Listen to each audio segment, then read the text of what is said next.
and welcome to the Fearless Money Management Podcast, where we empower women to take control of their finances. I'm Claire Strong, and today I'm chatting with Lisa Risser, who's a certified CPA and general all-round financial expert about the long-term financial implications of college. Hi, Lisa. How are you? Good. How are you doing, Claire? I am doing good. And I am loving this series that we're doing. I think it's really, really important that if you're a mum of a teen who is considering college, that you have some support because, I can just speak from my own experience, Lisa, particularly as someone who didn't go through the US education system. I grew up in the UK. This is all alien to me and it's very, very overwhelming, not only for my kid, but it's overwhelming for me as a parent. So I am particularly loving that we are taking time out here at Fearless Money Management and focusing on this subject because I know lots of women listening to this have either been through it or they're about to go through it, and it's just a great resource to have. So today, we're going to focus on the long-term financial implications of college. For any women out there that didn't hear our previous episode in the series, that was more about the cost of college. So I would definitely urge you to listen to the previous episode where we focused in on that.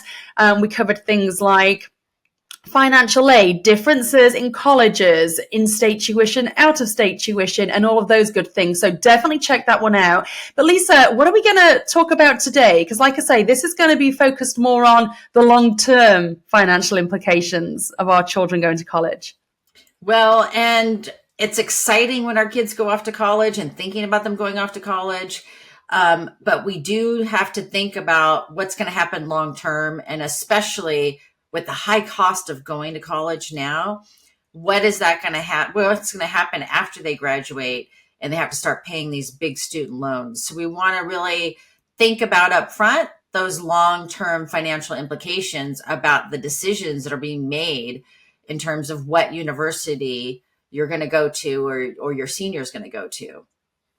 Okay, so as I mentioned in the previous episode, we really did look in more detail to the different types of universities. So community college, we agreed was a great one because, you're only going to come out with half the debt practically. And so that was fantastic. But so at this stage, we've selected the university our kids are going to. We know what's happening with them now, but what about afterwards? What about the student debt? So if they've had to take on a loan, if, parents didn't have enough money to send them to school and pay everything up front, and that's the situation I'm in. So I'm very interested in this. Mm-hmm. What is going to happen then to our kids when it comes to student debt? On average, it'll take about 10 years to pay off your student loans. And the more that you borrow, the more that they're going to have to pay.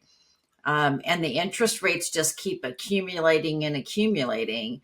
Mm-hmm. And so we want to make sure that we're helping to support our incoming college students in terms of how much debt is okay for them to take on or not.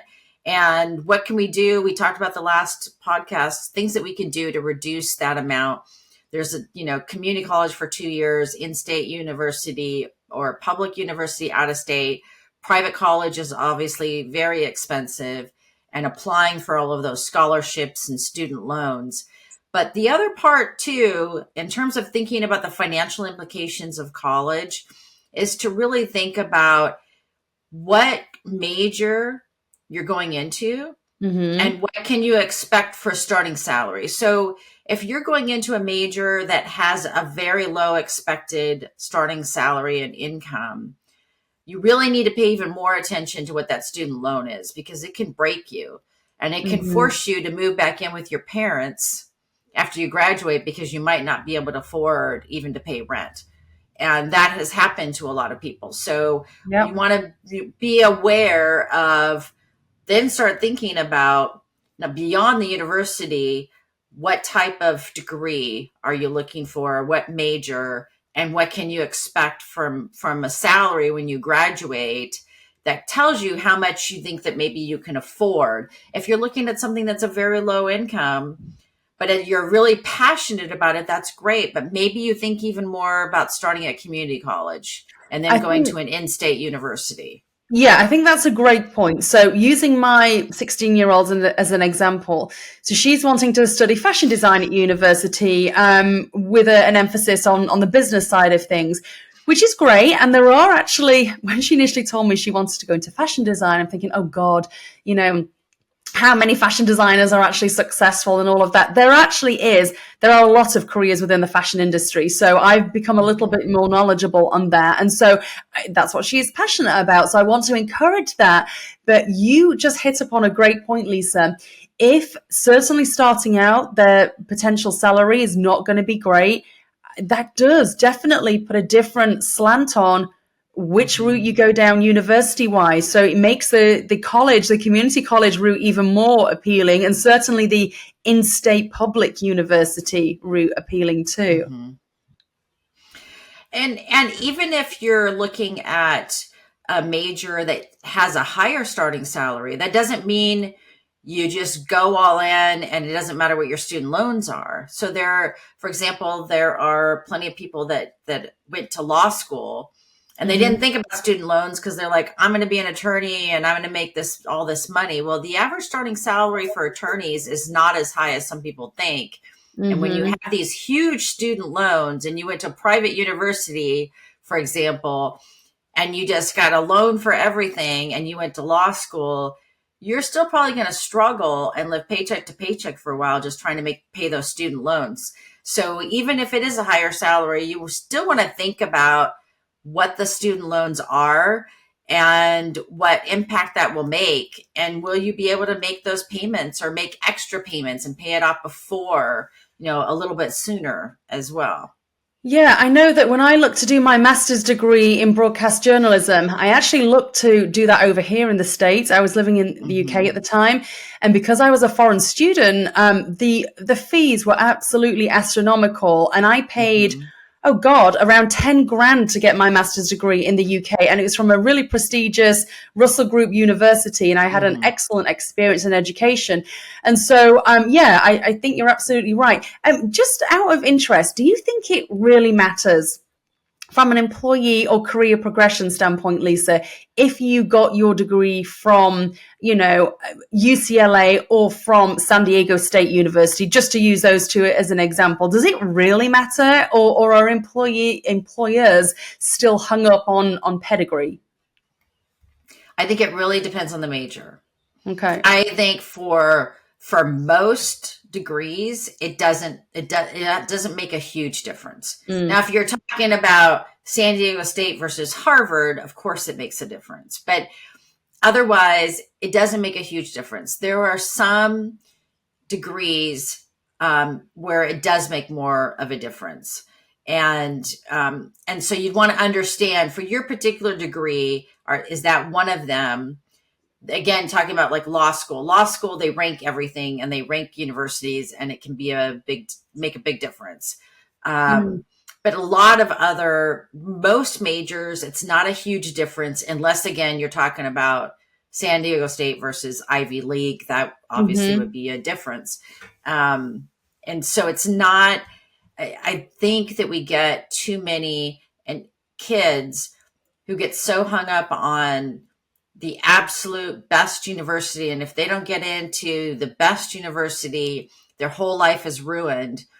And we want to also understand not only the financial implications, but also understand the mental health implications of this too, because a lot of Yes. kids, there's been a lot of issues of kids going into depressions and having a lot of mental health issues because they didn't get into that one university thinking that this is the ultimate university and their whole life is going to Yeah. be, you know, all roses and fabulous if they get in there versus if they go to a different university. And in reality, most of the time it's not going to be a huge difference on your life. And so we want to make sure that we help to manage the expectations of our kids and watch out for their mental health, because this is a very, very stressful time for seniors and juniors as well, because they're studying for their SATs or their ACTs and thinking about college, and it becomes overwhelming for them. And they quite often just, if they don't get into that right one, they just think their whole lives are over. So we want to make sure that we're watching out for that too. How much of a role do you think we as parents have in this? Because, the mental health implications of university are massive because, I wonder if, do we as parents add to that stress load? Because I think for my daughter, she's a junior right now at high school. A lot of her friends, these opinions and kind of viewpoints they have on where they need to be going to university, I'm guessing aren't really coming from them. I think it's the parents that have got these expectations, and maybe their parents before them had the same expectations for them. And so do you think that as mums, we need to also be careful about, implying or pushing our expectations on our kids at this time? I think we do. And I think that we need to be very careful about that. The schools also push a lot because it gets publicly reported, how many kids went to which schools and so forth, and they want their rankings up. So it's pressure all the way around. And getting into a university is having two kids that went to college. It's kind of a crapshoot, and you never know which university you're going to get into or not, even if you check all the boxes supposedly for that particular university. For me, one thing that I did to help with that was we actually didn't do campus tours until they got accepted into the universities. Oh, And then we that's did the tours. interesting. So why And why did you do it that way, Lisa? Because I hear now a lot of parents are taking their kids to all these campuses. My husband yes. even said to me, "Oh, well, when I was, Sophia's age, my mum and Uh-huh. dad were taking me to all these universities. I haven't taken her to Yeah. anywhere yet." And so I'm interested. Now Yeah. you've said that, why did you choose to go that route? I chose to go that route because it adds to the pressure and that mental health piece. And you can check all the boxes and get really excited. And I saw too many kids who got super excited going to a campus of university. Like, this is the one university that I want to go into. And I check all the boxes. And again, had some major issues with depression, not getting into that one and feeling like their life is over. And so I think, and so every kid is different. So if your kid ends up having a lot of stress about this, it might be something to consider. If if your kid seems to go with the flow and seems to be good and stable, you can think about doing some of those campus tours, but just sort of being in tune to that. And then also in tune to, if you go to a university that your family can't really afford and do a Yeah. campus tour, do you really want to do that and set that up too? They are great considerations because in my own personal situation, because of the thing that my daughter wants to study, it's fashion design. A lot of the universities outside of the community college situation are all private, especially here in California, and their fees are so expensive.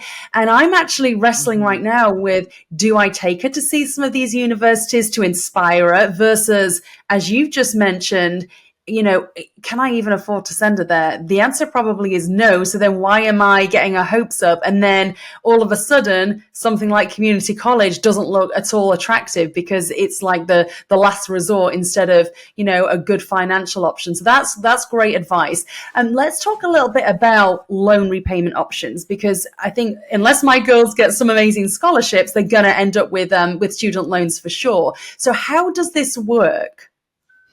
Well, there's all different types of student loans that you can get and different repayment plans. And some of them have an income driven repayment. So when you first graduate and your income is lower, you can have lower payments. And that's an option. The one thing to be careful about, though, is it does sort of just kick the can down the road and you're going to have much bigger payments later. So you just want to be aware of that and not be surprised by it. Some of them have just regular standard loans. Some of them have extended plans, so you can extend out longer. But again, you're just making those payments more, and you're paying more interest the longer that you extend those loans. So you want to look at all of those different options as well when you're thinking about student loans. Okay. Is there anywhere we can go as parents for advice about this? Because that's the student loan aspect of things is another really overwhelming thought to me. I mean, where can we get, practical help if we need it? Well, you can look at, so the high school will have some information. A lot of Okay. high schools have good information and source of information. The university, wherever they're deciding that they're going to go to, they have a lot of options. And it's really, the more you put into it, the more you get out of it. So you as a mom and your high school seniors should really put the efforts in to look at different types of opportunities for loans, look at different scholarship opportunities, grants, all of those, do the research. And I do encourage to use AI, Chat GPT or something like that, that can give you some information about some places for scholarships or different types of loans that you might not easily find on your own. Okay, good. So basically just to recap on that, high school counselor is going to be a great resource. The university itself Mm-hmm. is going to be a great Mm-hmm. resource. And then, using something like ChatGTP or another AI search engine is going to be Mm-hmm. going to make things a little easier for us. So I love that. Okay, let's talk about return on investment. Mm-hmm. ROI, when it relates to a college education, what is all that about? And why should we consider this? Well, I remember going to college when I was an undergrad, it was $1,500 per quarter. Wow. And so people could have whatever major, it didn't matter your major because you could still afford to go to college. And if you had student loans, it wasn't going to break the bank. Sure. That's not the case anymore. And so now you really need to think about what degree or major you're going to go into, what school you're going to, what are the employment rates when you graduate, what are the starting salaries, and that helps you to understand then how much can you afford for student loans Mm, when you graduate. Because if you're going to have a very low income and it's a major again that you're passionate about, but the salaries are low, you really want to think a lot more about how much your student loans might be, because they could be devastating in those circumstances. And you want to understand that up front.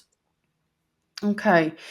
So, how do we do that? I mean, is there, again, is it just down to us to do our own research and maybe Google or use, AI to find out, okay, so my daughter wants to be a fashion designer. What is what is Mm-hmm. the job opportunity within that spectrum, that sector? What could she be earning, to start with? What could she potentially be earning in 5 or 10 years? So, is that the type of thing that we should be doing? So, basically, our homework on what our Yes. kids could be potentially earning?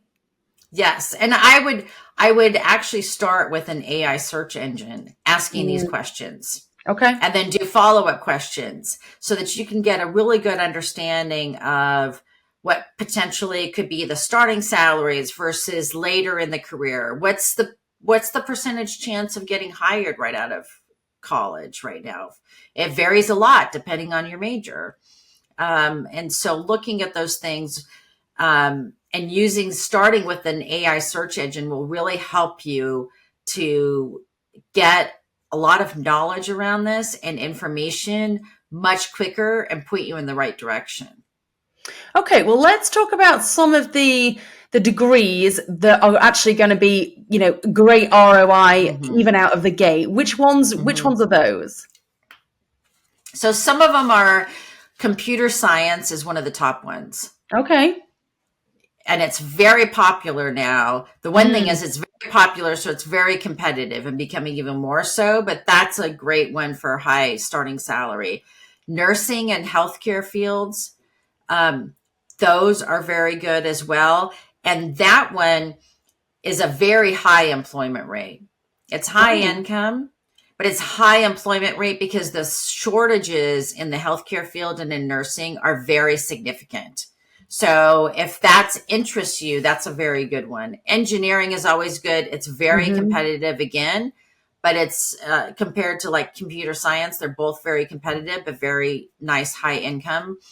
Finance and business administration, that can have a high income too. There's a lot more variability within that though. So it depends a lot on that individual student and what they can make out of it. But that is one of the higher average salaries. Okay. IT is one, and there's a lot of demand for IT. And so that's a high employment rate, high starting salary in So the we're talking IT about field. things like cybersecurity there, I'm thinking. That's Yes. becoming more and more of a big issue, isn't it? So, okay. So IT, Yes. and anything else that would be a good option if we're wanting to look for a really strong ROI? Another one, and it's part of the healthcare field, but it sticks out separately, is pharmacy and pharmacology. Ah, And those entry level positions start around 100,000, and oh, wow. they are, and then that is a very high employment rate. You can be employed for the rest of your life very easily. You'll never be without a job with that, and it is a high income for that. So those are the top 6 areas. Okay, so just to recap, so the top 6 in this order. So we have computer science, so things like degrees in IT, systems analysis, that type of thing. Nursing and healthcare fields. We also have engineering up there. That's another good one. Finance and business administration, IT, cybersecurity, that type of thing, and pharmacy and pharmacology. Okay, now then, what degrees perhaps do not offer quite as high ROI? And I'm pretty sure journalism, which is what I have done my entire life, is in there. But I'll let you explain. Go ahead. Yes. So some of the ones that have the lowest job opportunities right now and the lowest average salaries, one is fine arts. Right. Like, let's define that though. Fine arts. Yeah, What are we talking about? that could be fields like painting, illustration, design, those kinds of areas. Freelance Okay. work tends to be lower income. Sociology and anthropology are Mm. low as well. And yes, Claire, you're right. Journalism and communications I is one knew of it had those. to be there. I knew journalism had to be pretty high. I'm surprised it's not top of the list. Okay, so journalism and communications. Okay, now Is one journalism of I them. get. Journalism I get. It's one of those it's one of those careers. I should have had you before I I went to university, Lisa. That's where I went wrong. I didn't have a Lisa. But journalism I get. It's for whatever reason very low pay for an extremely high skilled job. It's Yes. ridiculous. You've got to love that, guys, if you're going to go into journalism. But communications, I'm surprised that that's lumped in there because certainly things like corporate communications, some of those jobs are pretty high paying. So that's interesting. But okay, so far we have fine arts, sociology and anthropology, journalism and communications. What are some others that are historically low ROIs, certainly starting out? Leisure and hospitality, that's like journalism, hotel management, event planning, Yeah. biology and environmental science. Oh, okay. I'm And surprised with that one. quite often, people who get a biology undergrad, if you have a biology undergrad degree and then you don't go on to medical school or become, a physician's assistant or something in the medical field, just the biology degree itself is not high pay. And then Okay. the last one is nutrition and health sciences. That's Huh. dietitians, wellness coaches, those types of things. Those are also a lower average salaries. Okay. So just to recap on this, so we're not saying, because if you've got kids like mine, they are very arty. And so, they're either one wants to be a fashion designer, one wants to be a singer. We didn't put entertainers on there. Yeah. They need to be on the list. Oh God. But I'm not going to say to my girls, you absolutely cannot pursue your passion and the thing that you're good at. So we're not saying that if your kid is more, arty, or they want to do something in the leisure field and the hospitality realm or whatever, not to do it. I guess what I'm hearing, Lisa, is just consider these things when choosing a university. So if your child wants to be a journalist, Mm-hmm. or wants to be, an artist of some sort or a designer, it may not make financial sense for them to go to a crazy expensive private university or out of state university because, the debt to income ratio is going to be totally off, and it's going to potentially burden them with a crazy amount of debt for a very long time. Yes. Mm-hmm. Yes. And that's what our point is, because a lot of people, Yeah. by the time you're a junior, senior in high school, you have your passion. Hopefully you've found your passion, pretty much what you want your major to be and your degree.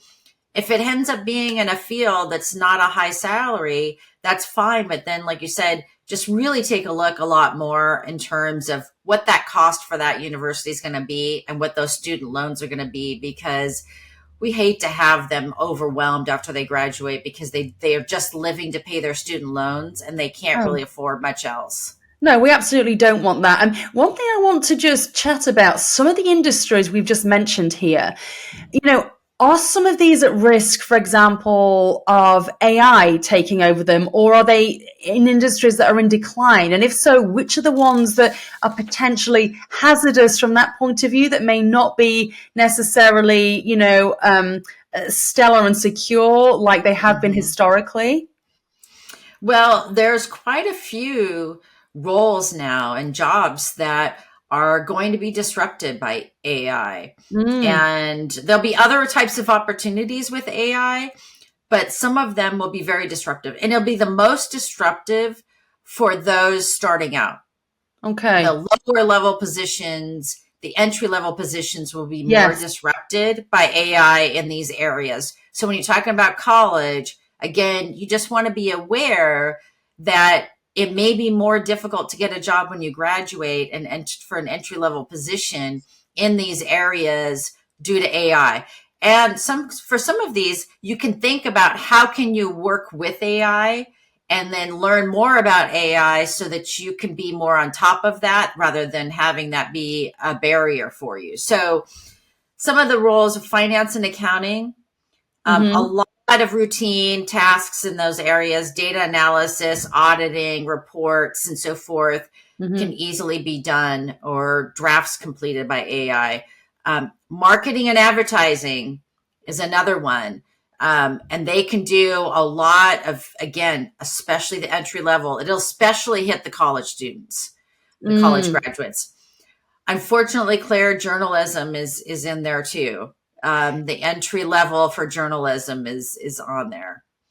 What I will say, just to interject, if I may, Lisa, although I agree with this, and even in journalism, AI is becoming an increasingly useful tool, Mm-hmm. nothing quite replaces a human writer. So Yeah. what I will say is, in my profession as a journalist, yes, we do sometimes use AI, but, if I were to publish an article that was written by AI, it's obvious right now, it is anyway, it's obvious that Mm-hmm. it hasn't been written by an individual. And so I think AI is a great starting block. I think it's a great Mm-hmm. tool, but certainly from a journalistic standpoint, anyone listening to this whose kids want to be journalists, I still think that there's a lot to be said for the human touch when it comes to journalism.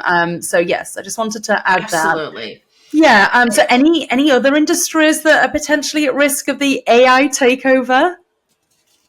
Another one is graphic design, and then Mm-hmm. data science Okay. is another one. Okay. Interesting. Okay. And then So, the last one is law, which is oh interesting. And Lord, that again that is is interesting. mostly because a lot of entry level attorneys who Mm-hmm. do, especially if you're doing legal research and so forth, they would do the initial work. And I think it's a case for all of these jobs. Entry level folks, recent college graduates, do a lot of basic work that then is reviewed by their supervisor or somebody that's senior to them. Yes. AI can now do a lot of that preliminary initial draft work. So if you do have a college student or a senior in high school going to college, to really think about how can they utilize AI so that they're not, it'll give them a step above in terms of getting a job when they graduate. Fascinating. And honestly, I wouldn't necessarily have thought about these considerations as it relates to AI taking over certain industries and that being a factor in, the degrees that our kids should study. So that's really interesting. Lisa, is there anything else that we should consider as it relates to the long-term financial implications of college? I think we covered a lot of that. I think it really is looking at those student loans, looking at Mm-hmm. what the total cost will be, looking Yep. at the degree and those initial starting salaries compared to what your student loans might be and what those payments might be after you graduate.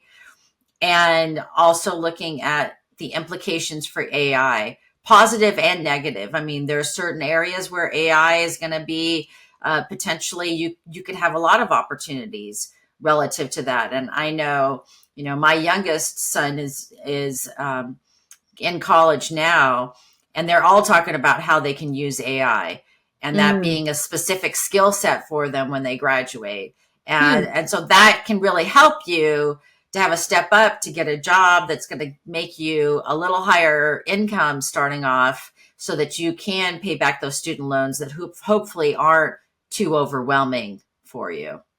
Okay, so we can use AI to our advantage, and our students can too. So that's Hmm. really fascinating. Well, thank you so much, Lisa, and we'd love to hear from you guys at home. Have you got a senior at high school that's preparing to go to college? Have you got a college-aged child, and what are they studying? How are you navigating all of this? And what courses has your student decided to study? We'd love to hear from you here at the Fearless Money Management Podcast. So that brings us to the end of today's episode of Fearless Money Management. Please don't forget to subscribe, like, and leave us a review because your support helps us to reach even more amazing women on their journey to financial freedom. Bye for now.